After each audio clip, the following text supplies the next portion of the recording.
Now, public hearings in the impeachment inquiry will continue up until Thanksgiving, potentially beyond. Lawmakers from our state are watching and weighing in on this historic testimony. For more on that and the impressions of this first day, historic day in our nation's capital, let's go to Washington, D.C. and reporter Kevin Fry. Kevin, what are our lawmakers now saying about this now that this is out in the public eye? Right, Tim. Now, it's worth noting that none of the North Carolina delegation is actually on the panel that's handling today's open hearing, but that doesn't mean they're not certainly reacting and weighing in, and they are falling predictably along party lines in that regard. Republicans labeling it a sham investigation, Democrats expressing concern about the alleged actions of the president. With hours of testimony playing out on live TV, the impeachment probe entered a new public phase. Speaking before lawmakers, longtime U.S. diplomat Bill Taylor described a phone call that an aide overheard between President Donald Trump and the ambassador to the EU.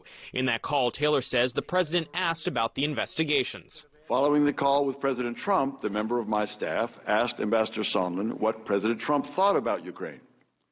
Ambassador Sondland responded that President Trump cares more about the investigations of Biden, which Giuliani was pressing for. Republicans, including North Carolina's Mark Meadows, slammed much of Wednesday's testimony as hearsay. At the same time, Meadows pushed back against the idea of bringing in someone with potential first-hand knowledge to testify, such as the president's chief of staff. Whether it's this president or any future president, you can't go into that inner circle. It puts a chilling effect on the president of the United States' ability to do his job. Republicans in the North Carolina delegation labeled the proceedings partisan. Representative Ted Budd says he doesn't see anything that rises to the level of impeachment and offered a defense of Mr. Trump that mirrored Republican talking points circulated Tuesday. No, there was no conditionality.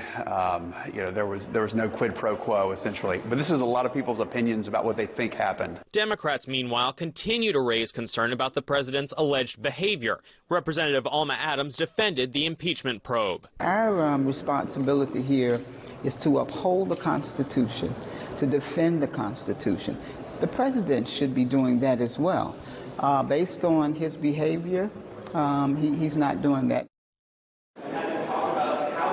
And the public impeachment hearings continue on Friday, with more scheduled for next week. On Capitol Hill, I'm Kevin Fry, Spectrum News.